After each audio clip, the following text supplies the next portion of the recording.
The conference room was too bright. LED panels washed everything in a sterile white glow that made faces look flat and tired. The kind of lighting that scraped warmth out of a room. Adrian Vale sat at the head of the sleek glass table, a place that once would have thrilled him. 8 years ago, he would have leaned forward, commanded the room, smiled just enough to be dangerous. Now, he simply existed there, an immaculate suit, a precise haircut, a jaw locked in neutral control. He listened to numbers the way someone listens to distant traffic, present but untouched. One executive was droning on about quarterly projections, another pushed a proposal about expansion. Adrian nodded occasionally, entirely automatic, his mind a vast grey emptiness. His life had become machinery, efficiency, motion without meaning. Next, we have the architectural redesign proposal for the Southridge complex, his assistant announced, clicking something on the screen. We've brought on an external consultant for the preliminary structural assessment, a shuffle. Papers, a microphone adjusting, then a voice, soft, clear, low, familiar in a way that struck like lightning to the spine. Good afternoon. To start, we examined the original construction specifications and found that the load-bearing structure, Adrian's world stopped. The pen in his hand slipped. The conference table, the executives, the glossy screens, everything blurred. His chest tightened, breath caught somewhere too high in his lungs. The voice through the speakers continued, steady, focused, professional. But underneath that practiced calm was something he had memorized once, years ago, something he had fallen asleep to, something he used to wake up reaching for. Ilara, his wife, his ex-wife, the woman who walked away from him with nothing but a suitcase and a silence that condemned him more than any words ever could. 8 years of forcing himself to feel nothing, to need nothing, to become a man who couldn't be broken again, and all it took was her voice. His hand hovered near the screen. He wanted to see her face, needed to. We recommend reinforcing the Western Foundation support to reduce long-term structural strain. She sounded older, or maybe just stronger. There was steel woven into her tone now, confidence, independence, a quiet self-assurance that hadn't been there before. And how could it be? She had been young when she left, hurt, betrayed, but not weak. "Adrian," one of the executives asked, "do you have any questions?" His lips parted, but no sound came. He forced air into his lungs. Could we get the video feed enabled for the consultant?" His assistant clicked, adjusting controls. The screen flickered, but before the image could resolve, the call dropped. The connection went dead. The conference room waited, silent. Adrian's heart was pounding, actually pounding, against his ribs, a sensation so violent and unfamiliar it almost frightened him. His palms were damp, his throat was tight, his pulse was too fast. His assistant stepped closer, voice tentative. "Sir, are you all right?" He didn't look at her. He was staring at the blank screen like it might restore her to him if he only stared hard enough. "No," he whispered. Not to her, to himself, to the collapsing world inside him. No, he was not all right, because for the first time in 8 years, he could feel again. The city outside his windows moved like a distant dream, while Adrian sat, alone in his office chair that suddenly felt too small for his body. His chest was tight, his thoughts scattered like broken glass. He could not focus on reports or budgets or decisions because one truth kept echoing inside him like a heartbeat. Ilara is alive, Ilara is near. Ilara is working somewhere close enough to speak on a call that happened in his building. He wanted to stand and run to his car and find her now, but years of discipline pressed against his muscles like invisible chains. He forced himself to breathe, slow, steady, quiet, but nothing about him was steady inside. Everything was shaking, like something long frozen had cracked open. He remembered her laugh, soft and warm, filling their kitchen, back when life was simple, when their plans were small and their dreams were shared. He remembered her eyes when she looked at him with trust, with devotion, with something he never earned. He remembered the night she left the silence heavy enough to crush bone. Adrian closed his eyes and whispered her name like a prayer, like an apology that had been waiting in his throat for 8 long years. The door opened softly. Clara, his assistant, stepped inside holding a tablet, her voice gentle. "We traced the consulting firm from the call. The lead structural advisor is listed as Ilara Hayes, working under an independent contract." She paused, watching him carefully. "Is that name familiar to you?" Familiar? The word was too small. It felt insulting. He nodded once, stiff and controlled. "Yes, thank you." Clara hesitated, then spoke with something like concern. "Should I reach out, arrange a follow-up call?" "No," Adrian answered too quickly, too sharply. Clara blinked. He forced his voice lower. "No, not yet." She left the office quietly, but Adrian could hear his own pulse pounding in the silence like footsteps chasing him down a hallway. He stood, walked to the window, pressed both hands against the glass. The city stretched beneath him, but he could not feel any connection to it. All the power, all. The success, the towers and meetings and achievements, they meant nothing now compared to the sound of one voice. Somewhere in this city, Ilara was breathing. Ilara was working. Ilara was living without him, and he had no right to step into her life. Again, not yet, maybe not ever. But he also knew one thing with absolute clarity. He needed to see her one time, one conversation, one chance to say the words he never spoke when it mattered.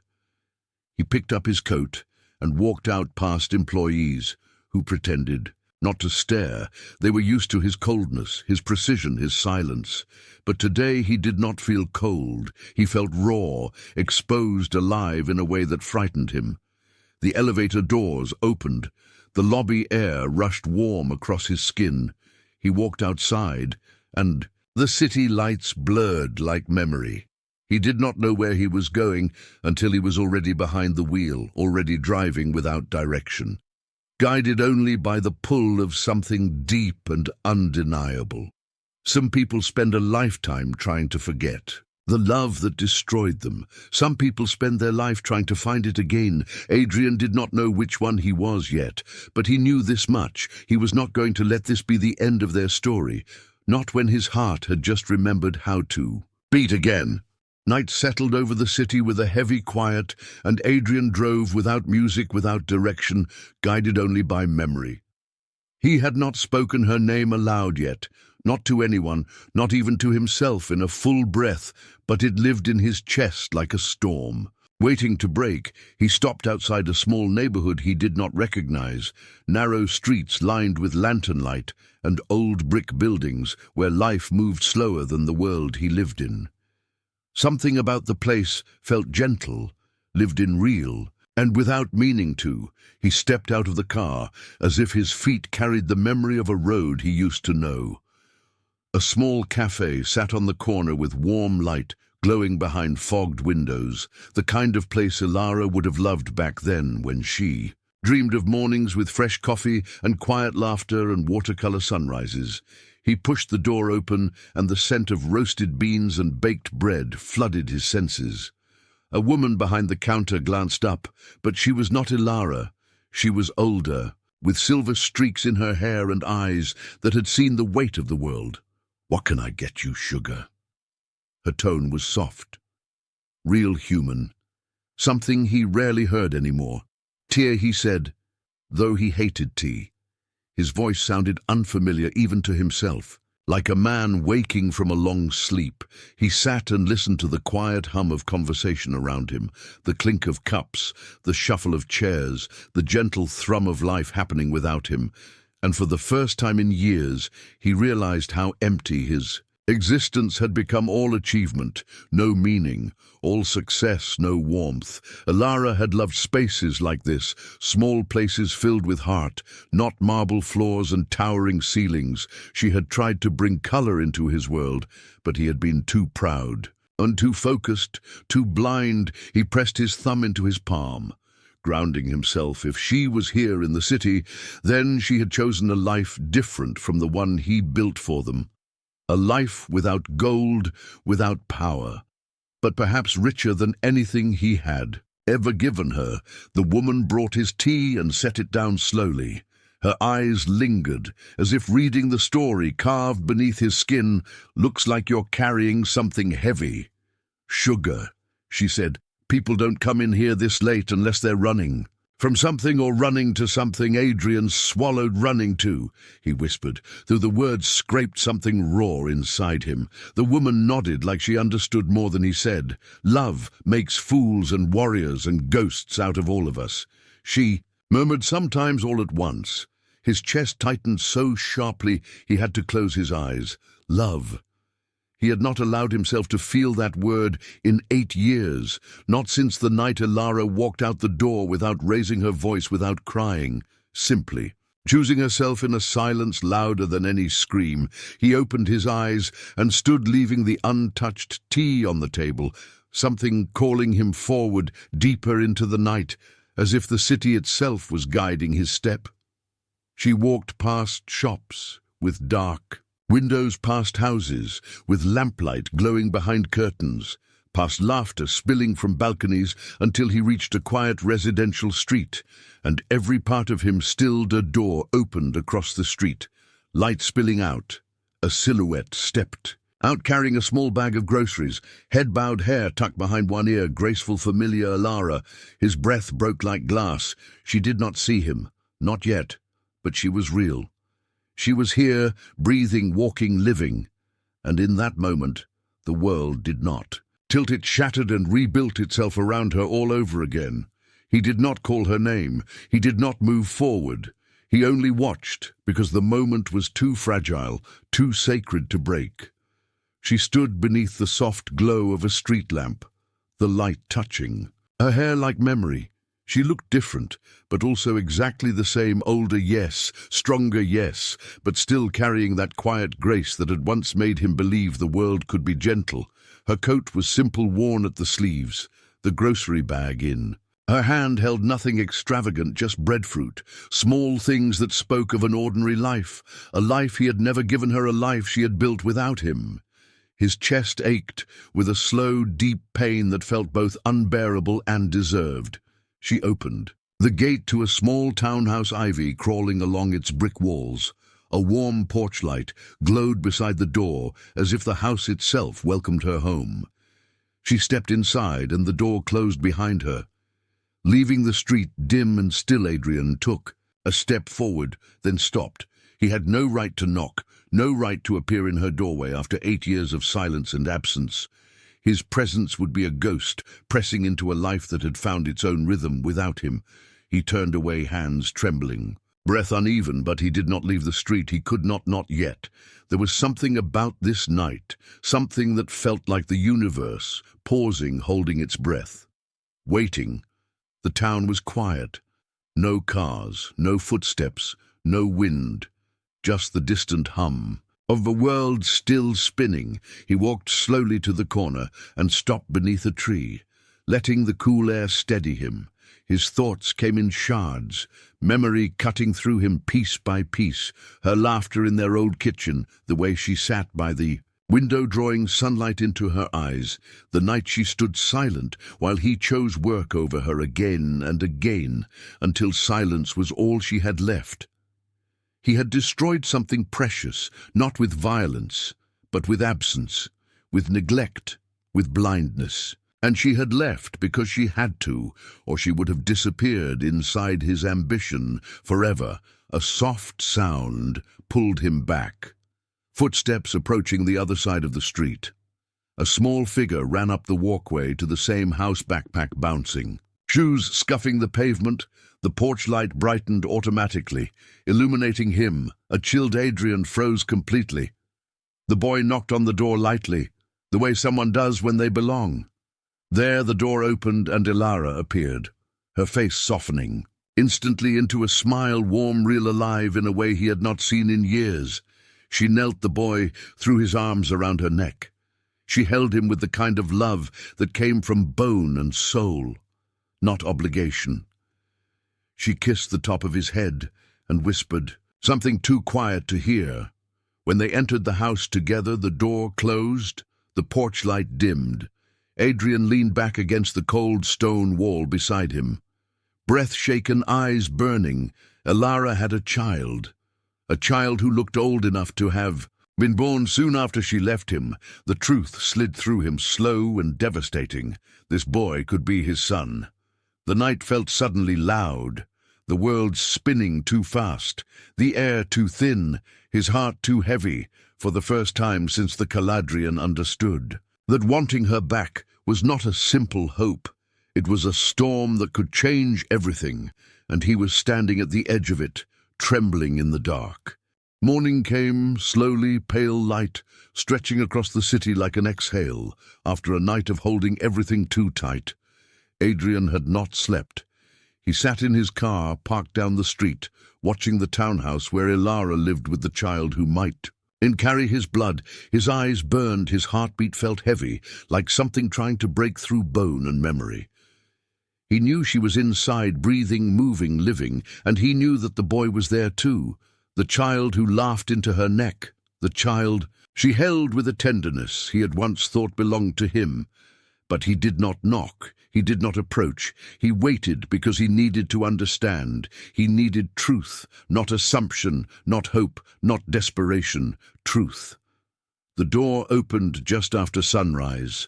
Elara stepped out with her hair pulled back loose and soft, her coat buttoned against the early chill. She carried a travel mug of coffee in one hand, and in the other, the boy's backpack. The boy followed her, rubbing sleep from his eyes, his steps uneven, his hair messy.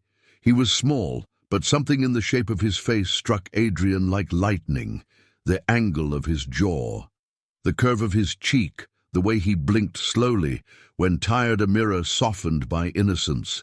The air punched out of Adrian's lungs. Without warning, he had to brace his hand against the dashboard to steady himself. His breath trembled. His chest felt too small to contain the truth flooding him. The child looked just like him. Elara unlocked a car at the curb. She helped the boy into the back seat with care, buckling the seatbelt, fastening his coat, smoothing his hair, the way someone who loves with their whole soul learns to do without thinking. Adrian's hand was already on the door handle. Before he noticed, he was moving his body, acting on instinct, something beyond will, beyond control, beyond fear.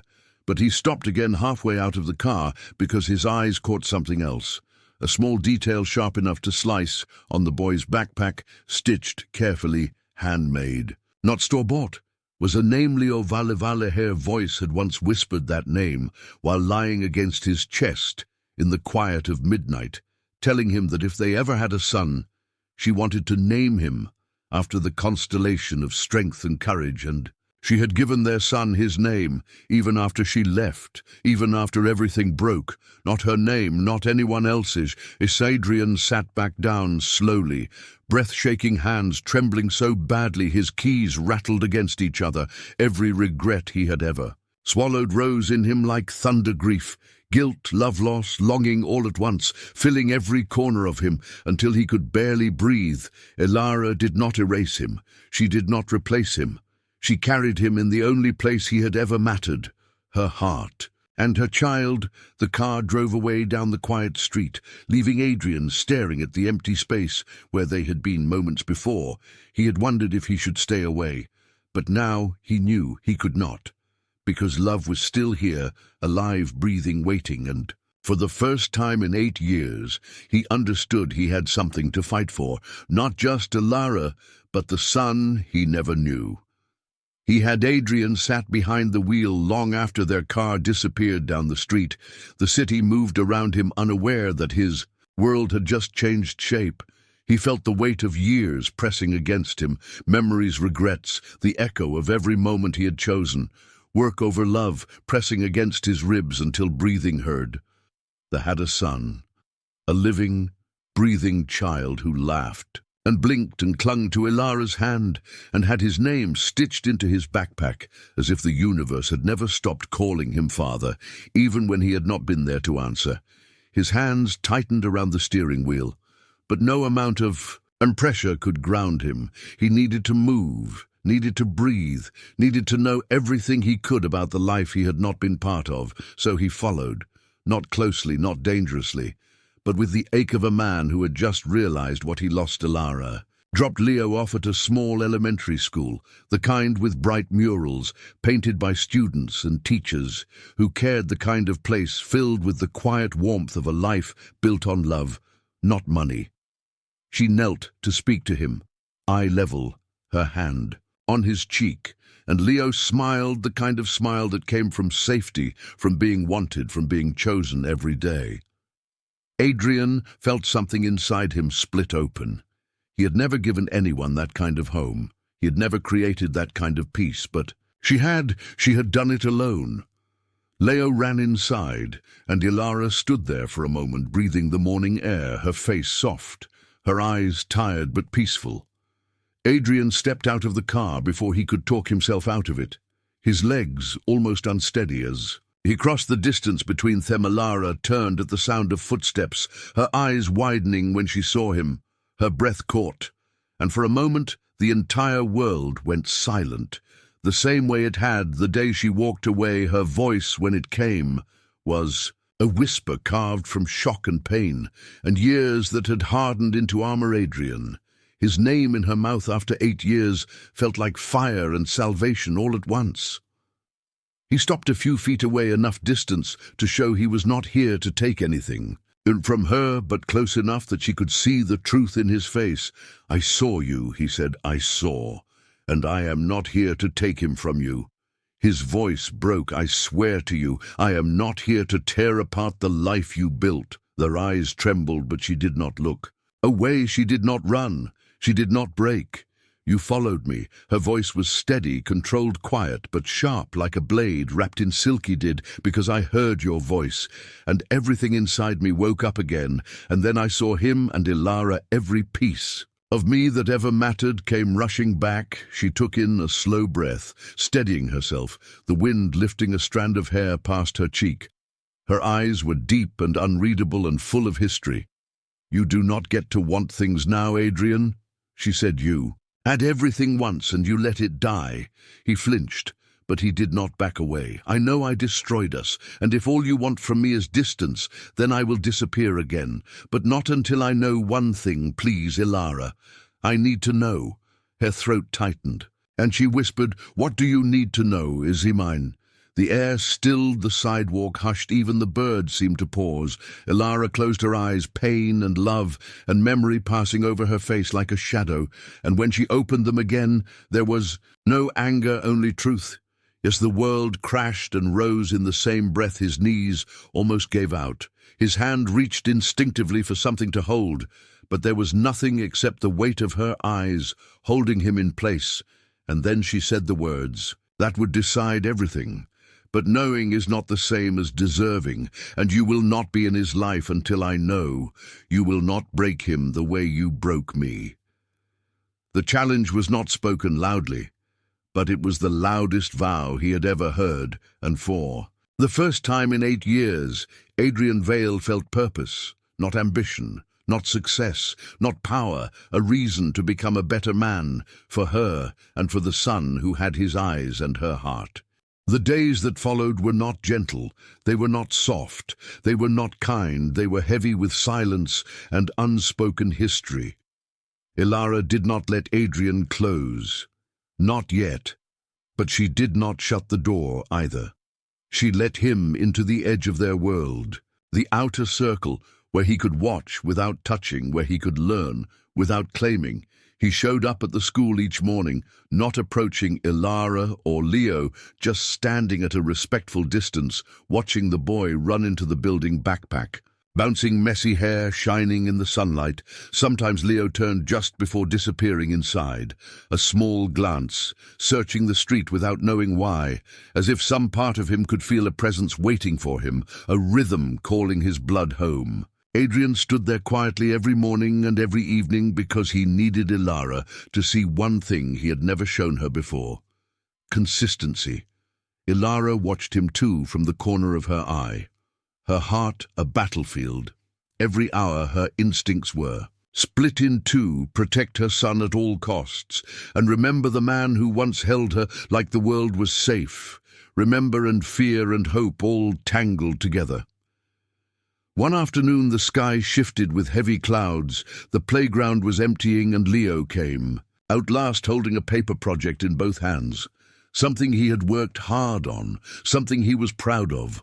Ilara stood beside him, smiling softly, ready to walk him home, when a sudden gust of wind ripped the paper from his fingers, sending it spiraling. Down the sidewalk Leo gasped and ran after it, but he was small and the wind was fast. The paper blew toward the road where cars passed, quick and uncaring.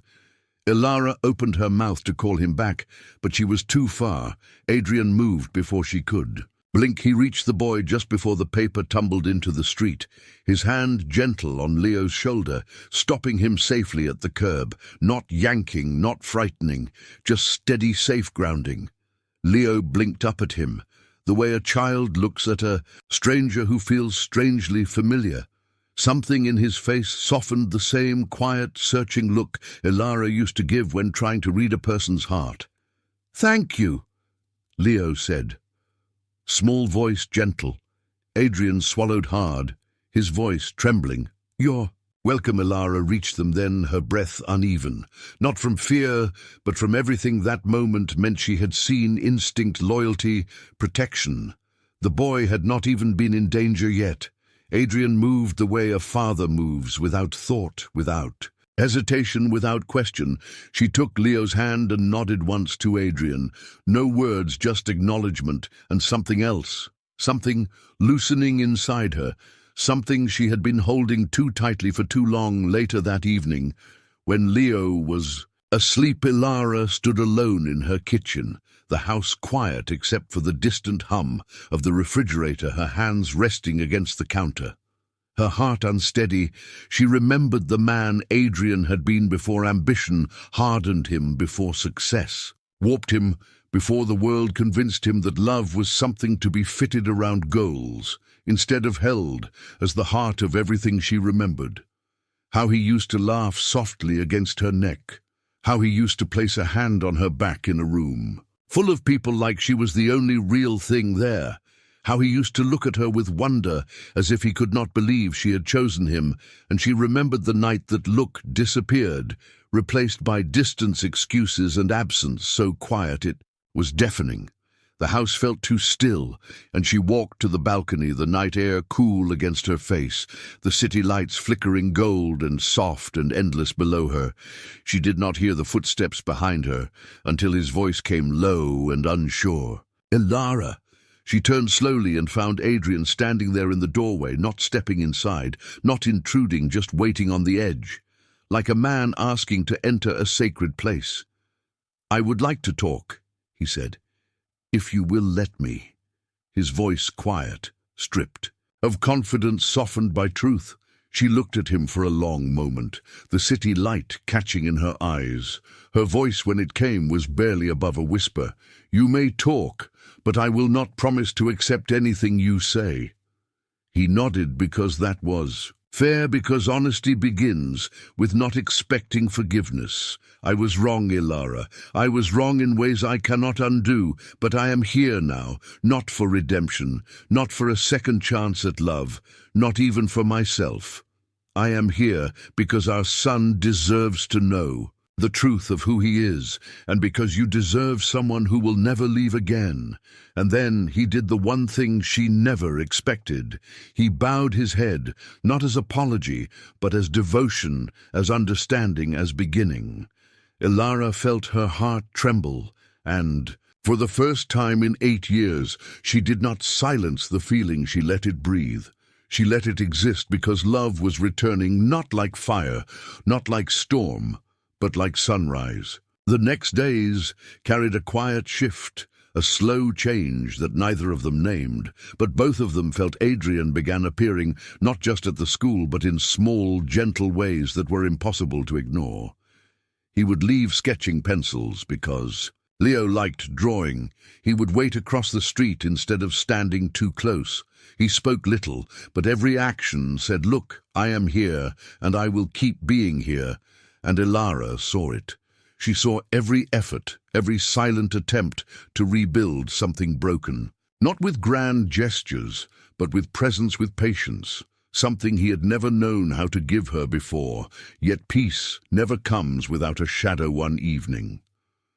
As Ilara was closing the curtains, the sound of a car door echoed outside, a sleek black sedan parked across the street, and from it stepped a woman dressed in sharp elegance heels, tapping against pavement like knives. Her hair perfectly placed, her eyes cold, calculating, familiar Serena.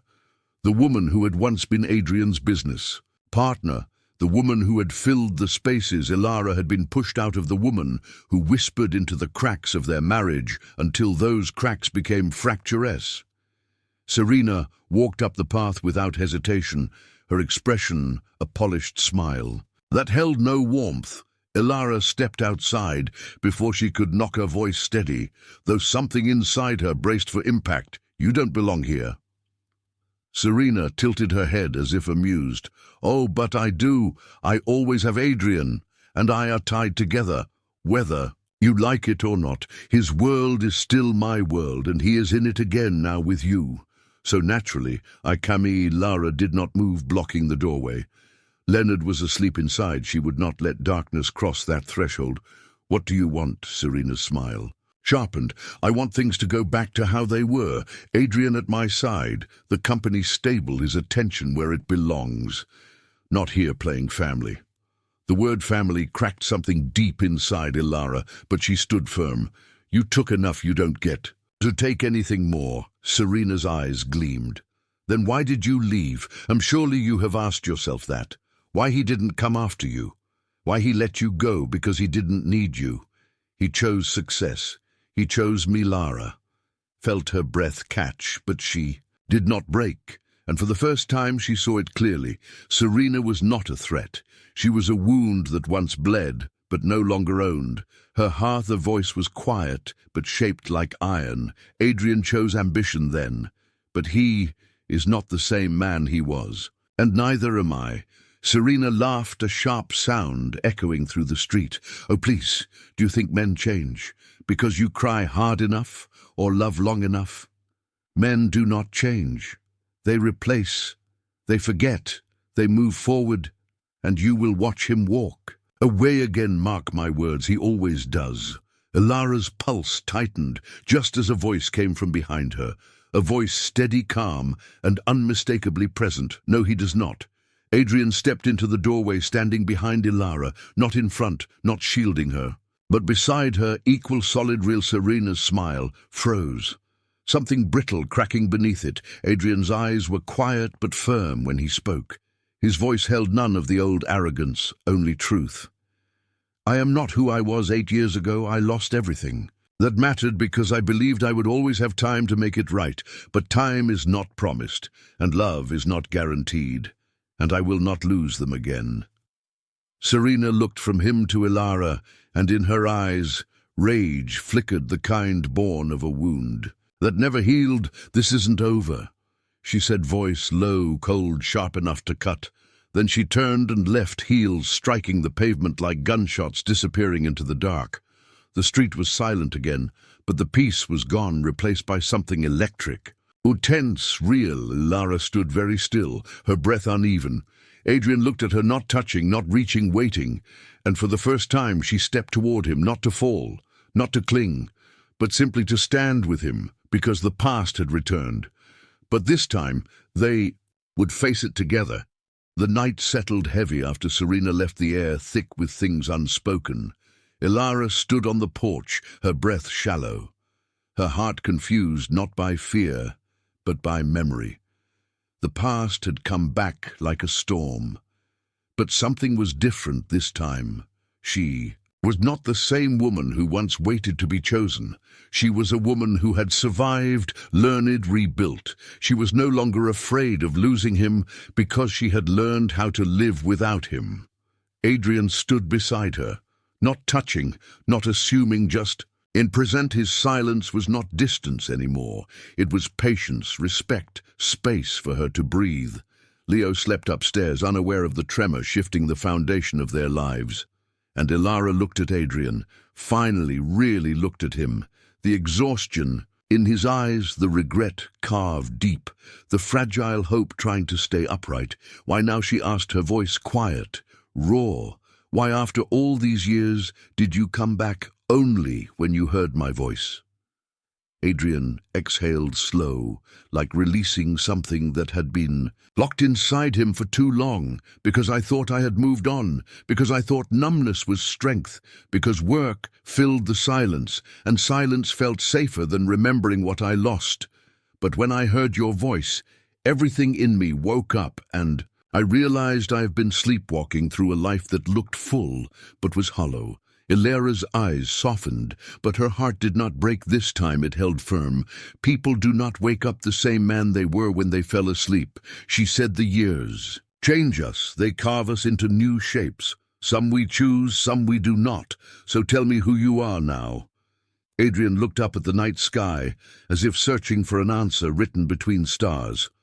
I am a man who knows what he destroyed, and I am trying not to destroy anything.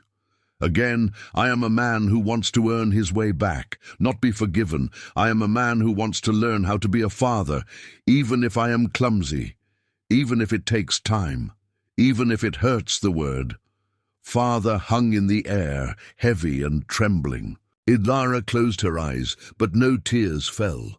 She had cried enough in another lifetime. Instead, she listened to the truth inside her chest and found something she did not expect. She believed him, not completely, not blindly, but enough to let him try tomorrow. She said, her voice steady, I will take you and Leo to the park. You will talk, you will not say you are his father. Not yet. You will simply be someone worth knowing, someone safe, someone who shows up. Adrian nodded, his heart tightening with relief. Gratitude and fear all tangled together. Thank you, he said, not as a plea, but as a vow. They both turned to go inside when headlights flared across the street. Slow, deliberate watching, not passing a car parked in the shadows, engine running, no one. Stepped out, no window rolled down, only presence, cold, silent, unsettling, like a threat without a name. Ilara's hand instinctively moved toward the door, her body tense. Adrian stepped half a pace in front of her, but not shielding her, just ready. The car remained like a dark eye in the night. Then slowly it drove away, disappearing around the corner, leaving the street too quiet, too still. Serena was not done. The past was not finished, and the storm was only beginning to build. Ilara's voice was calm but fierce when she spoke. We do this carefully. We do this together. We do not let anything break him. Adrian met her gaze, and the promise between them was no longer about their love. It was about their son, about protection, about a future. They had never expected to share again together, not as lovers, not as strangers, but as two hearts learning how to rebuild a world for the boy who carried both of their names. Morning came with soft gold light spilling across the kitchen floor. Ilara moved quietly, preparing breakfast while Leo sat at the small table, swinging his feet, humming some tune. He made up himself, his innocence, filling the room with warmth, the kind that makes a place feel like home. Adrian stood near the counter, unsure of where to put his hands, unsure of how to stand, how to breathe, how to exist in a world where he was both welcome and unprovenly. Leo glanced up at him with curious eyes. Do you draw too?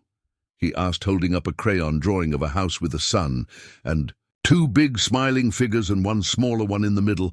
Adrian's heart clenched gently. Yes, I do, he said softly. If you want, I can show you later. Leo nodded happily. Okay.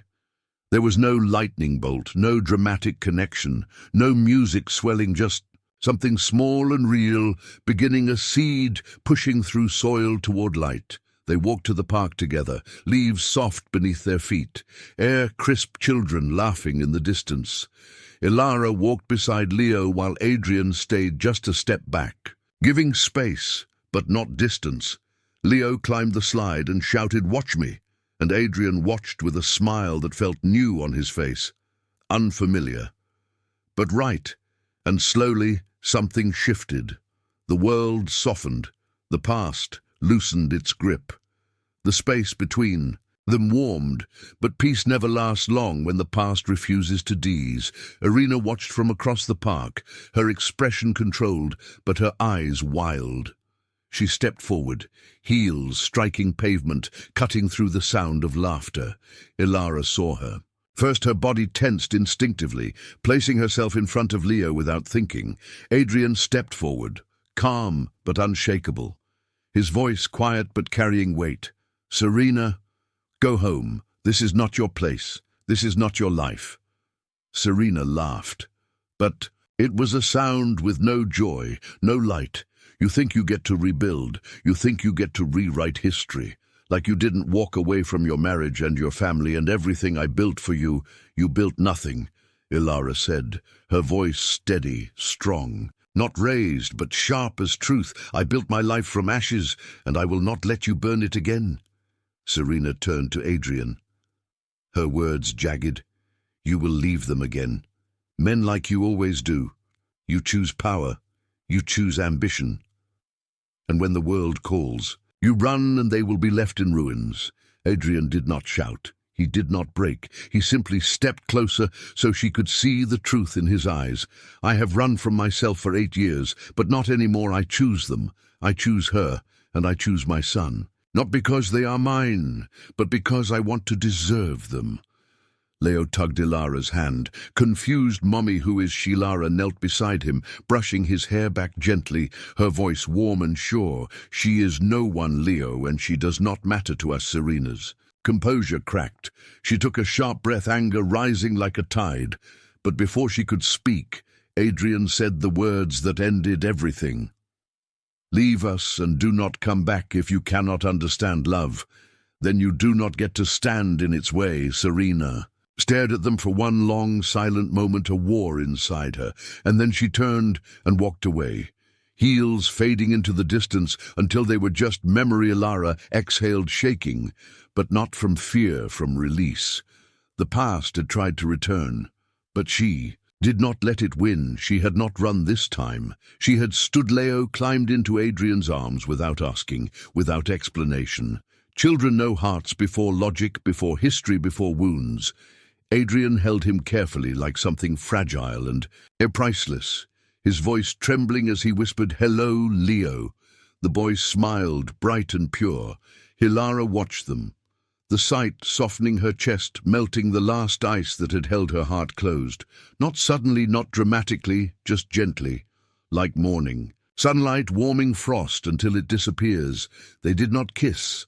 They did not declare love. They did not promise forever. They simply walked home together, side by side, their shadows touching on the sidewalk. 3 silhouettes where once there had only been two. Not love reborn in fire, but love rebuilt in quiet courage. Love that had learned how to stay love, that had learned how to choose love, that had learned how to begin again.